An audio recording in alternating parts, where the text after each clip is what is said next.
Poor single dad let two stranded paralyzed strange girls stay one night, unaware their father is a millionaire. To the parent fighting a silent battle, to the person whose kindness goes unseen, this is a reminder that the true measure of wealth is not what you keep, but what you give away. Your compassion is a currency more valuable than gold, and sometimes, a single act of grace is the investment that yields the greatest return. You are seen. You are valued. And your story matters. The wind howled like a starving wolf, clawing at the windows of Leo Maxwell's small weathered house. Each gust rattled the panes in their frames, a sound that echoed the rattling in Leo's own chest. A blizzard had descended upon the small Colorado town with a sudden vicious fury, burying everything in a sea of white. Inside, the air was cold, the silence broken only by the storm and the soft, desperate scratch of Leo's pencil against a notepad. He wasn't drawing, he was budgeting. Or rather, he was performing the grim arithmetic of the broke, moving pennies from one column of debt to another in a futile attempt to make them stretch. A pile of bills sat on the scarred wooden table before him, a monument to his failures. The most prominent was the foreclosure notice, its bold, unforgiving letters a daily torment. He was 38 years old, a carpenter by trade whose hands knew how to build homes for others but could no longer keep his own. His business had folded 2 years ago, a casualty of a bad partnership and a worse economy. His life had folded shortly after. His ex-wife Jessica had taken their 2 children, 7-year-old Maya and 9-year-old Ben, and moved to Arizona, seeking sunshine and a new start away from the wreckage of their shared life. Leo didn't blame her. He had become a ghost in his own home, haunted by stress and failure.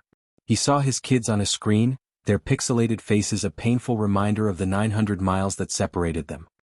He missed the smell of Maya's hair after her bath, the weight of Ben's head on his shoulder as they read together. He missed the life he was supposed to have, the father he was supposed to be. Now, every dollar he scraped together from odd jobs went either to child support or the bottomless pit of his debt. The plane ticket to see them for Christmas felt like a distant, impossible dream. Suddenly, a sound, faint but sharp, cut through the blizzard's roar. Thump, thump, thump. It was a knock on his front door. Leo froze, his head snapping up. It was almost 10 p.m. No one came out in a storm like this. His neighborhood, a collection of modest, struggling homes on the edge of town, wasn't the kind where people paid social calls. A knot of primal fear tightened in his stomach. Could be kids playing a prank. Or it could be something worse. In his experience, unexpected knocks at night rarely brought good news. He rose from the table, his joints stiff from the cold and the long hours spent sitting. He moved quietly to the door, his heart hammering a frantic rhythm against his ribs. Peering through the frosted glass of the peephole, he could make out 2 figures, blurry and indistinct, huddled on his small porch. They seemed to be sitting down, which was odd. The snow was already a foot deep. Taking a shallow breath, he cracked the door open, the security chain holding it fast. "Can I help you?" he called out, his voice rough from disuse. The wind tore the words from his lips, whipping snow into the small opening. 2 faces turned toward him, pale and etched with a desperation that struck him like a physical blow. They were young women, maybe early 20s, their faces framed by dark hair already caked with snow. But what stunned Leo into silence was that they were both in wheelchairs, the sleek metal frames of their chairs already disappearing into the accumulating drifts. "Please," the one on the left said, her teeth chattering so hard she could barely form the words. "Please, sir. Our van, it slid off the road just down the street. The battery is dead. Our phones have no signal. We saw your light." Her sister, who looked almost identical, picked up the plea, her voice trembling with a raw, piercing fear. "We've been stuck for almost an hour. We can't feel our hands. We're so sorry to bother you, but we're so cold. Can we please just come inside for a minute? Just to get warm?" Leo's mind raced, a frantic checklist of risks and dangers. 2 strangers. At night. Why were they out in this weather? Could be a scam, a setup for a robbery. He had so little left to lose, but the thought of losing it made him fiercely protective. The sensible part of his brain, the part conditioned by years of hardship and mistrust, screamed at him to close the door, call the sheriff, and let them handle it. It wasn't his problem. He had enough of his own. But then he looked past his fear. He saw the genuine terror in their eyes, the blue tinge of their lips, the way they huddled together for warmth, a small, fragile island in a raging sea of white. He saw the sophisticated design of their wheelchairs, lightweight and advanced, a stark contrast to their current helpless predicament. And then, his gaze fell on a small, purple unicorn charm hanging from the armrest of one of the chairs. His breath caught in his throat. It was identical to the one he had sent Maya for her last birthday. In that instant, the two strangers on his porch ceased to be a threat. They became a reflection of his deepest fear and his greatest love. What if this were Maya? What if years from now she and a friend were stranded, cold and terrified, knocking on a stranger's door? What kind of man would he pray she found? A man who saw only risk, or a man who saw two human beings in desperate need of help? The choice was no longer a choice. God, of course, he said, his voice thick with an emotion he couldn't name. He fumbled with the security chain, his cold fingers clumsy. Get in here. Hurry. He threw the door wide open and the blizzard surged into his house, a blast of icy air and swirling snow. He didn't care. He rushed out onto the porch, his socked feet sinking into the freezing powder, and began pushing the first wheelchair up the single rickety step and over the threshold. The girl was light but the chair was awkward.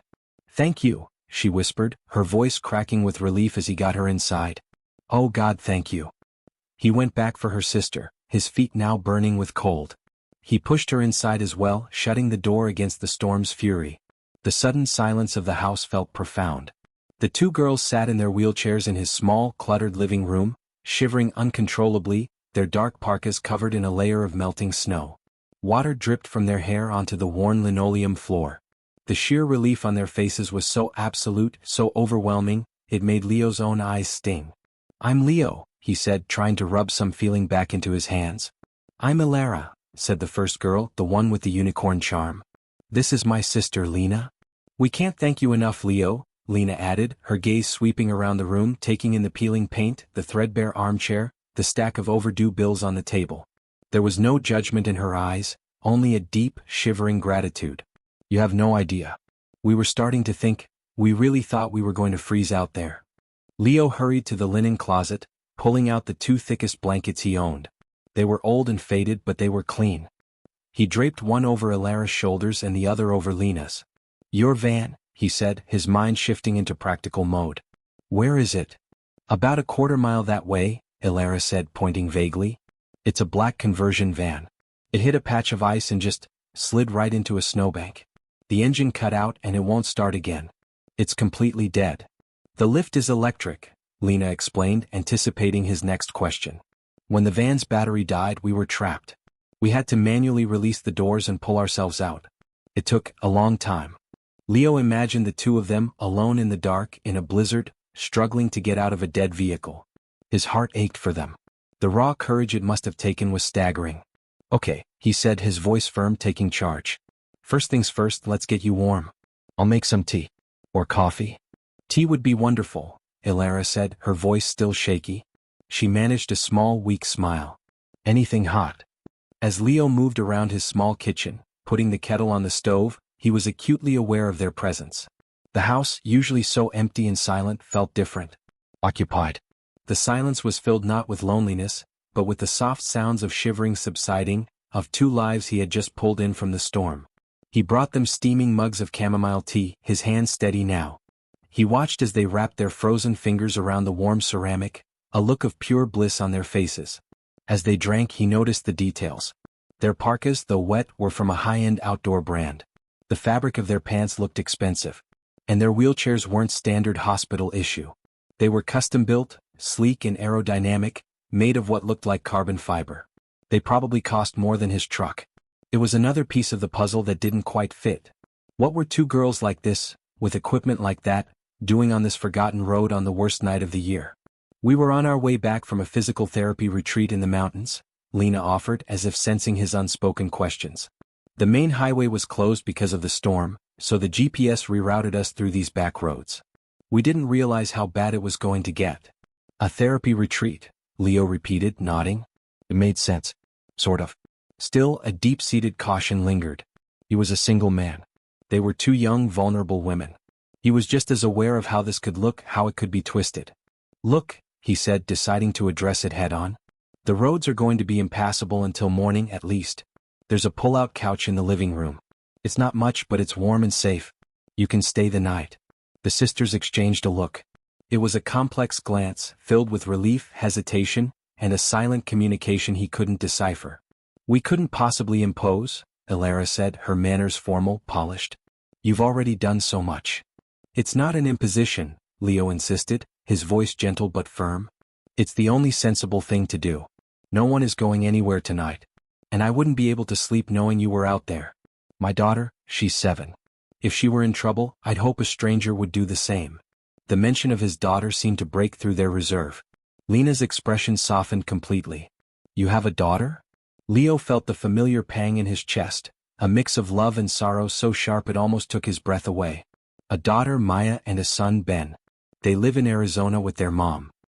He hadn't meant to say so much, but the words just came out, drawn forth by the strange intimacy of the storm-bound night. The quiet confession hung in the air between them, and in that moment, the last of their fears seemed to melt away, replaced by a deep, resonant empathy. That sounds wonderful, Lena said softly, and he knew she wasn't talking about the pull-out couch. Thank you, Leo. We'd be grateful to stay. As he moved furniture to make space, as he pulled clean sheets and pillows from the closet, Leo felt a profound shift inside him. The gnawing emptiness of his house, the constant echo of his own loneliness, was gone, replaced by the quiet presence of 2 strangers he had chosen to help. He was still broke. He was still facing foreclosure. He was still 1,000 miles from his children. But for the first time in a very long time, his house felt like a home again. It was a shelter. And tonight that was more than enough. The blizzard raged on, a relentless assault of wind and snow that sealed the small house off from the rest of the world, creating an unlikely sanctuary. Inside, a fragile warmth began to grow, fueled by hot tea and quiet conversation. As Leo worked to pull out the old sofa bed, its springs groaning in protest, he found himself talking more than he had in months. The presence of Alara and Lena seemed to unlock a part of him he thought had been permanently sealed away. Sorry about the mess, he said, gesturing vaguely at the stacks of woodworking magazines and the half-finished birdhouse on his workbench in the corner. Haven't had much company lately. Please don't apologize, Alara said from her wheelchair, which she had positioned near the groaning radiator. She had taken off her wet parka, revealing a simple but elegant cashmere sweater. Your home feels lived in. It's nice. Her choice of words struck him.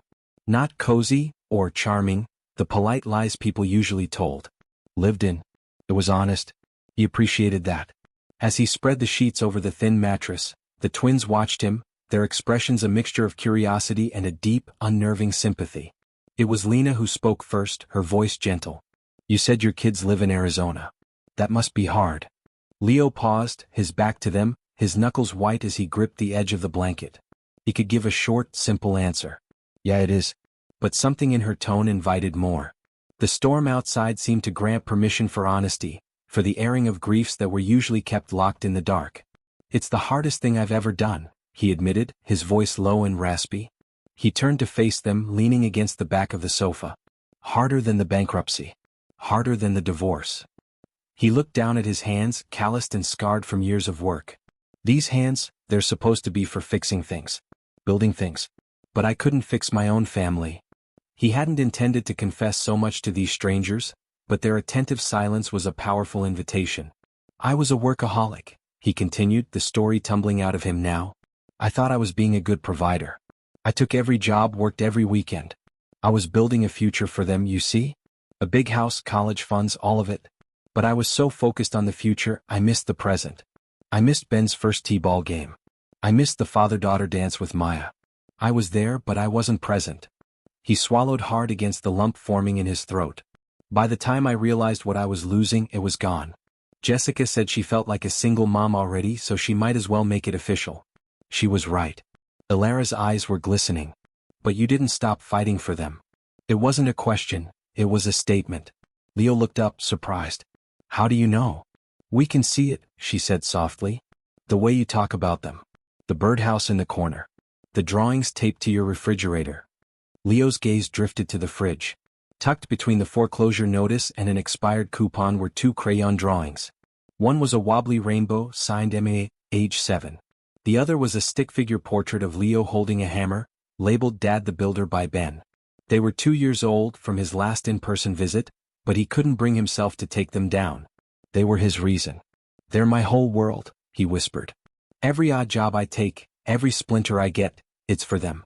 I'm trying to save up enough to fight the custody agreement. Not to take them from their mom, but just to be closer. To get a place near them in Arizona. To be the dad who shows up. He let out a bitter, humorless laugh.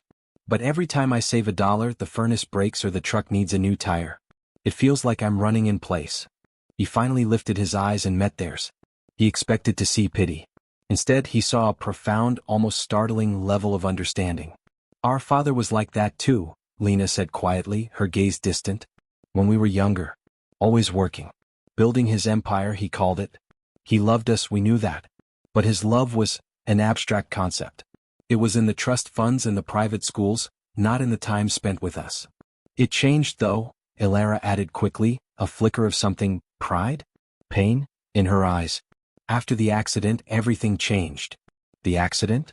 Leo asked gently, sensing he was on sacred ground. The twins exchanged another one of their silent, lightning-fast glances. The one that put us in these chairs, Ilara said simply. A drunk driver ran a red light. It was 3 years ago. We were coming home from a concert. The casual way she said it, the lack of drama or self-pity, was more powerful than any tearful account could have been. Leo felt a chill that had nothing to do with the storm. I'm so sorry. It was a long time ago, Lena said, though her voice was a little tight. But it taught us something. It taught our dad something. You can have all the money in the world, but you can't buy back time. You can't undo a single second. A heavy silence settled in the room, filled with the weight of their shared, unspoken griefs. The howl of the wind outside seemed to underscore the fragility of their conversation, of the lives that had been upended by circumstance. To break the tension, Leo went to the kitchen. Anyone hungry? The culinary options are limited. I've got eggs and some bread that might still be good for toast. That sounds like a feast, Ilara said, and for the first time she gave him a full, radiant smile. It transformed her face, chasing away the shadows of pain and exhaustion. He cooked scrambled eggs and toast on his ancient stove, the simple domestic act feeling strangely significant. He served them on mismatched plates, and they ate at the small kitchen table, the one still littered with his desperate calculations. Lena, with a quiet, apologetic smile, gently pushed the pile of bills aside to make room for her plate. They ate and they talked. He learned that they were 23, that Ilara was studying art history and Lena was passionate about landscape architecture. They spoke of their travels, of seeing the galleries in Florence and the gardens of Kyoto. They described these things with a casual worldliness that confirmed Leo's suspicions about their background, but they never once mentioned their family's wealth directly. They spoke of their father with a complicated mixture of love and frustration, describing a man who was brilliant and powerful, but who had only recently learned how to be present. He tries to make up for it now, Lena said, pushing a piece of egg around her plate. He wants to give us the world. But sometimes, we just want him to sit with us. You know. Leo knew exactly. It was the ache he lived with every single day. As they talked, he noticed more small details. The perfect, subtle manicure on Ilara's nails. The small, platinum locket around Lena's neck. The way they spoke, with a quiet confidence and a vocabulary that spoke of an expensive education. These were girls who had never worried about a foreclosure notice. And yet, here they were, in his crumbling house, eating burnt toast and talking to him as an equal, with an empathy that felt more real than any he'd received in years. They never once made him feel poor. They never once made him feel like a charity case. They simply saw him. A man. A father. Someone who was kind. After they finished eating, Ilara stifled a yawn. I don't think I've ever been this tired. Let's get you settled, Leo said, his voice soft. The transfer from their wheelchairs to the pull-out bed was a delicate process. They were practiced and efficient, directing him with quiet, no-nonsense instructions. You can brace my back here. Just let me pivot. I've got it from here. There was no embarrassment, only a calm pragmatism that Leo found deeply admirable. He helped them get comfortable, tucking the old, faded blankets around them as if they were Maya and Ben. As he was about to turn off the main lamp, leaving only a small night light glowing in the kitchen, Ilara's voice stopped him. Leo? Yeah. That night, of the accident, she said, her voice barely a whisper in the quiet room. We were on the side of the road for almost 30 minutes before the ambulance came. Cars just kept driving past us.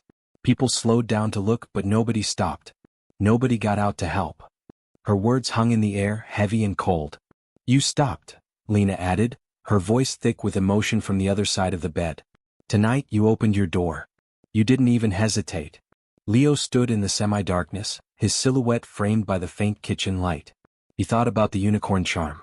He thought about his own children, safe and warm, he hoped, in their beds 900 miles away. Everyone deserves to have someone stop for them, he said simply.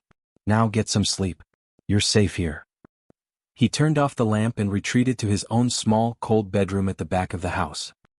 He lay down on his bed, fully clothed, and pulled a thin blanket over himself. The house was no longer silent. He could hear the soft, rhythmic breathing of his two guests in the other room. It was a sound of life, of trust. The blizzard continued to rage outside, but for the first time in years, the storm inside Leo's heart had begun to quiet. He had offered them shelter, but in a way he couldn't yet understand, they had offered it right back to him. He wasn't just a failure sitting alone in a foreclosed house. Tonight he was a protector. He was the man who opened the door. And as he drifted into a deep, dreamless sleep, he realized that act of opening the door had made the small, cold house feel less like a prison and more like a home. The world was born anew in the morning, hushed and draped in a brilliant, blinding white. The blizzard had exhausted itself overnight, leaving behind a pristine landscape of deep, sculpted snow under a sky of impossible blue. Leo woke with a start, a sense of disorientation giving way to the memory of the previous night. The house was quiet, but it was a different kind of quiet. A peaceful quiet. He got up and padded into the living room. Ilara and Lena were already awake, sitting up in the pull-out bed, blankets drawn around their shoulders, speaking in low, earnest tones. They stopped the moment they saw him, a faint blush rising on Lena's cheeks as if he'd caught them sharing a secret. "Morning," he said, giving them a small, tired smile. "Did you sleep okay?" "Like the dead," Ilara replied, her voice bright and rested. "That was the best I've slept in months. It must be the mountain air, or the 5-star accommodations." Her joke was easy and warm, and Leo found himself laughing with her. "Yeah, this place is famous for its restorative properties. That and the drafty windows." He made a pot of coffee, the last of his good grounds, and they shared it along with the rest of the toast. The atmosphere was different from the night before. The desperation was gone, replaced by a comfortable, almost familial ease. Yet there was also a subtle tension, a sense of unspoken things hanging in the air. He watched them as they prepared for the day, a seamless team of two, helping each other dress and get back into their chairs with an intimacy that spoke of a lifetime of interdependence. "The snowplow just went down the main road," Leo reported, peering out the front window. "The side streets are still a mess, but I think I can get my truck out. I can drive you to your van, see if we can get it started." "You don't have to do that, Leo," Lena said, though her expression was one of immense gratitude. "I want to," he said simply. And he meant it. He felt a strange reluctance to let this brief connection end. The process of getting them and their wheelchairs into his old, beaten-up pickup truck was an exercise in creative problem-solving, but they managed it with a combination of Leo's strength and their practiced instructions. The drive to their stranded van was slow and treacherous. The massive vehicle was exactly where they'd said, nose deep into a snowbank, looking like a beached whale. Leo, a competent amateur mechanic, popped the hood. After a few minutes of tinkering and testing, the diagnosis was clear. "It's not just the battery," he announced, wiping grease from his hands onto an old rag. "Looks like your alternator is completely shot. You're not driving this anywhere.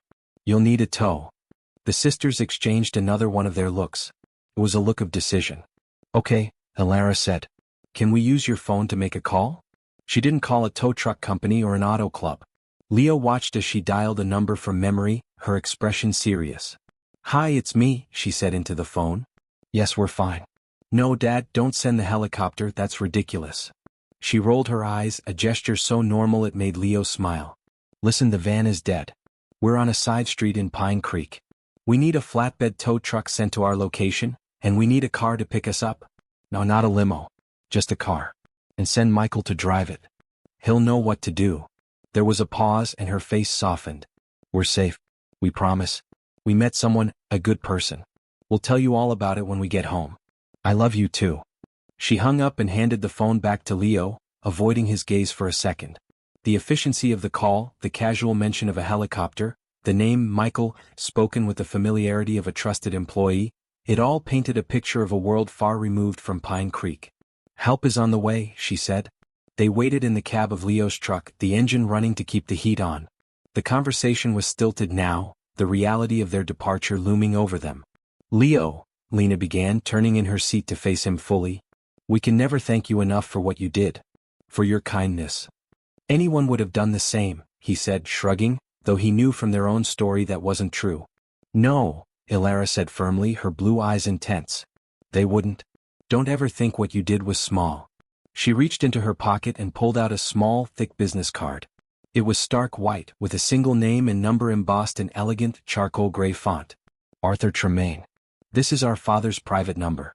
If you ever need anything, and I mean anything at all, I want you to call him. Please. Promise me. Leo took the card. It felt heavy, important. I'll be okay, he said, though the words felt hollow even to him. Promise me, she insisted. I promise, he said, tucking the card into his jacket pocket. Within an hour, 2 vehicles appeared at the end of the street. One was a massive top-of-the-line flatbed tow truck. The other was a discreet but clearly expensive black SUV. A man in a sharp suit, Michael, got out of the SUV, his demeanor calm and professional. He took in the scene with a quick, efficient glance, his eyes lingering on Leo for a moment before he addressed the girls with a respectful deference. Miss Ilara, Miss Lena. Your father was very concerned. The transition was swift. Michael and the tow truck driver handled the van with practiced ease. The girls said their goodbyes to Leo, and it felt strangely emotional, like parting with old friends. Thank you, Leo, Lena said, her eyes wet with unshed tears. For everything. Ilara simply reached out and squeezed his arm. Don't forget your promise, she whispered. And then they were gone. The black SUV disappeared down the road, leaving Leo standing alone beside his rusty truck. The silence that descended was heavier than the snow. He drove home to his empty, quiet house, and the loneliness that rushed back in was more acute than ever before. The brief illusion of warmth and connection had vanished, leaving the cold reality of his life in its place. The business card sat on his dresser for 2 weeks. He looked at it sometimes, tracing the elegant lettering of the name Arthur Tremaine. He was tempted to Google it, but he resisted. Part of him didn't want to know. He wanted to preserve the memory as it was. A strange, miraculous night of human connection, not a transaction waiting to happen. He got back to his routine, taking a small cabinet repair job, patching a neighbor's roof. He scraped together enough to cover the electric bill, pushing the foreclosure back one more agonizing month. The hope from that night had faded, but a tiny ember remained. He had done a good thing. That had to count for something, somewhere. Then, on a Tuesday afternoon, a car pulled up in front of his house. It wasn't a discreet SUV. It was a long black Rolls-Royce that seemed to suck all the air out of the neighborhood. Leo watched from his window, his heart beginning to pound as a chauffeur opened the rear door. Out stepped a man in his late 60s, tall and impeccably dressed in a tailored wool coat. He had the same piercing blue eyes as Ilara and a bearing of absolute, unshakable authority. He moved with a purpose that seemed to bend the world around him. And behind him, from the other side of the car, Ilara and Lena emerged, maneuvering their wheelchairs up the snowy path to his door. Leo's breath hitched. He opened the door before they could knock. Leo, Ilara said, her smile wide and genuine. The man stepped forward, extending a hand. His grip was firm, his eyes searching Leo's face with an unnerving intensity. Mr. Maxwell. My name is Arthur Tremaine. My daughters have told me a great deal about you. The puzzle pieces didn't just click into place. They slammed together with the force of a tectonic shift. Arthur Tremaine. A quick mental search brought up a dozen news headlines he'd skimmed over the years. Tremaine Industries. Tech mogul. Billionaire philanthropist. One of the richest men in the country. You're their father, Leo stammered, feeling small and shabby in his work-worn clothes.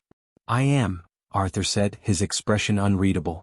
And I have come to understand that I owe you a debt that can't be quantified in dollars and cents. May we come in? Leo numbly stepped aside, and the three of them entered his small house.